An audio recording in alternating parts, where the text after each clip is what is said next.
কান্না পায়, ওরা সব কিছু বলতে গেলে আমার কান্না পায়। আমি ওরা পাশে স্টাফ ছিলাম, কোনোদিন আমাকে কোনো কাজ দিয়ে ধমক দেয় নাই বা আমার কাজে অসন্তুষ্ট প্রকাশ করেন নাই, বরং উনি বলতেন ছেলেটা কাজ করে। আমরা একটা নেত্রীকে হারিয়েছি, একটা গার্জিয়ান হারিয়েছি, এটা আর ফিরে পাবো না। জাতি হিসাবে আমাদের এই অপূরণীয় ক্ষতিটা, এটা অপূরণীয় থেকে যাবে, এটা আর হবে না। বেগম জিয়া আর আসবে না, বেগম জিয়ার মতো আর কেউ আসবে না, শহীদ প্রেসিডেন্ট জিয়াউর রহমানের মতো আর কেউ আসবে না। আজকে সকালে যখন আমি জানতে পারলাম আমাদের তিনবারের প্রধানমন্ত্রী এবং আপসীর নেত্রী, মহিষী নারী, আমার ব্যক্তি জীবনে উনি আমার বস ছিলেন, আমি ওনার পার্সোনাল স্টাফ অফিসার ছিলাম, উনি মারা গেছেন শুনে আমি খুবই ব্যথিত, খুবই আসলে কী কথা বলবো। আমি সাথে সাথে এখন ঢাকা রওনা দিচ্ছি, আমি এখন ঢাকা যাওয়ার পথে আছি। আমি আগামীকাল ওনার জানাজা অংশগ্রহণ করার জন্য আমি যাচ্ছি।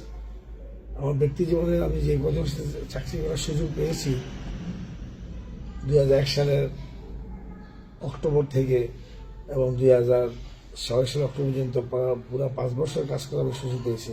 ওনাকে আমি দেখেছি একজন রাজনীতিবিদ হিসাবে, ওনাকে দেখেছি একজন শাসক হিসাবে, ওনাকে দেখেছি একজন দেশের প্রধানমন্ত্রী হিসাবে, ওনাকে দেখেছি একজন মা হিসাবে, ওনাকে দেখেছি একজন মুরব্বী হিসাবে, একজন গার্জিয়ান হিসাবে। উনি প্রতিটা জায়গায় উনি মানে উজ্জ্বল নক্ষত্রের মতন উনি ছিলেন প্রতিটা ক্ষেত্রেই। কারো মা, কারো বোন, কারো নেত্রী, কারো বস আমি দেখেছি।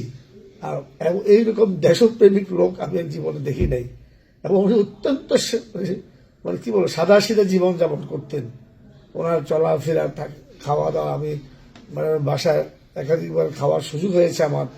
এত সিম্পল মেনু ছিল, এটা প্রধানমন্ত্রী এই মেনুতে খায় না, তো উনি খেতেন সিম্পল। ওনার জীবনটাই খুব সিম্পল। উনি সবসময় দেশকে নিয়ে ভাবতেন, দেশের জনগণ নিয়ে ভাবতেন, দেশের গণতন্ত্র নিয়ে ভাবতেন। এই দেখেন উনি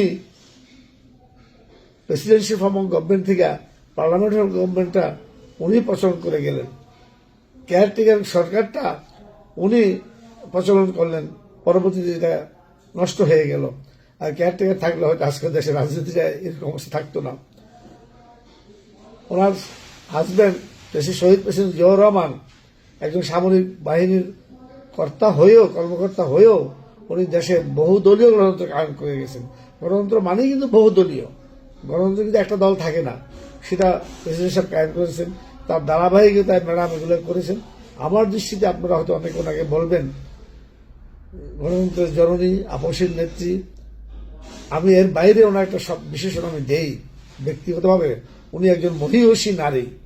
ওনার অবস্থান জাতীয় পর্যায়ে যত নেতৃবৃন্দ আছে তাদের সাথে ওনার অবস্থান। সেই মাওলানা ভাসানী, শহীদ সোহরাওয়ার্দী, একে ফজলুল হক, শেরেবাংলা একে ফজলুল হক, প্রেসিডেন্ট জিয়াউর রহমান এবং ম্যাডাম, তারা জাতীয় পর্যায়ের সর্বোচ্চ আসীনে তারা আসীন হয়ে গেছেন। কালকে ওনার জানাজা হবে, দাফন হবে। ওনার জন্য আপনারা সবাই দোয়া করবেন, আল্লাহ যেন ওনাকে জান্নাতুল ফেরদৌসে স্থান দেন। এবং প্রেসিডেন্ট জিয়া এবং ওনার ছোট ছেলে আরাফাত কোকো, তাদের সবাইকে আল্লাহ জান্নাতুল ফেরদৌসে স্থান দেন, এই দোয়া করি আমি।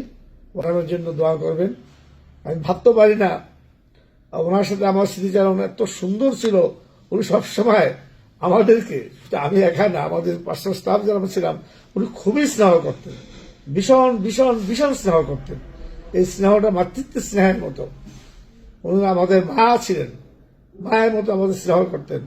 আমরা ওনার সন্তান ছিলাম। আমি প্রতিটা ঈদের সময় ওনার বাসায় আমি সপরিবারে আমার 2 বাচ্চা, আমার ওয়াইফ সহ যেতাম। আমি তো যখন তখন যেতে পারতাম, কিন্তু ওরা ঈদের সময় যেত। উনি আমার সন্তানরা লেখাপড়ার বিষয়ে, আমার ছেলে মেয়ে লেখাপড়ার বিষয়ে উনি খবর নিতেন। অসাধারণ একটা মানুষ। এই মানুষটা এই বাংলাদেশে আর আসবে বলে আমার মনে হয় না। আমি প্রেসিডেন্ট জিয়ার সাথে কাজ করার সুযোগ পাই নাই, ওনার সম্পর্কে আমি কিছু বলতে পারবো না। বেগম জিয়ার সাথে আমি কাজ করার সুযোগ পেয়েছি। তারপর উনি যে অসুস্থ হয়ে হসপিটাল ছিলেন, যতবার উনি ছিলেন ততবার আমি গিয়েছি।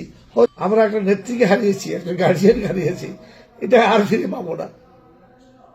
জাতি হিসাবে আমাদের এই অপূরণীয় ক্ষতিটা এটা অপূরণীয় থেকে যাবে, এটা আর হবে না। বেগম জিয়া আর আসবে না, বেগম জিয়ার মতো আর কেউ আসবে না, শহীদ প্রেসিডেন্ট জিয়াউর রহমানের মতো আর কেউ আসবে না। তো আমি এই বলে আমার কান্না পায়, ওরা সব কিছু বলতে গেলে আমার কান্না পায়। আমি ওরা পাশে স্টাফ ছিলাম, কোনো দিন আমাকে কোনো কাজ দিয়ে ধমক দেয় নাই বা আমার কাজে অসন্তুষ্ট প্রকাশ করেন নাই, বরং উনি বলতেন দেশের একটা কাজ করে। একবার একটা প্রোগ্রামে আমি দেশের ডেভেলপমেন্ট নিয়ে ম্যাডামকে একটা উপস্থাপন প্রেজেন্ট করেছিলাম প্রায় 1 ঘন্টার মতন। সেখানে মানব সাহেব ছিলেন, ম্যাডাম ছিলেন, তারেক রহমান সাহেব ছিলেন, প্রিন্সিপাল সেক্রেটারি কামালউদ্দিন সাহেব ছিলেন। ম্যাডাম আমি শুনলাম বলতেছিল মানব সাহেবকে যে ও কাজ করে, he is working very hard.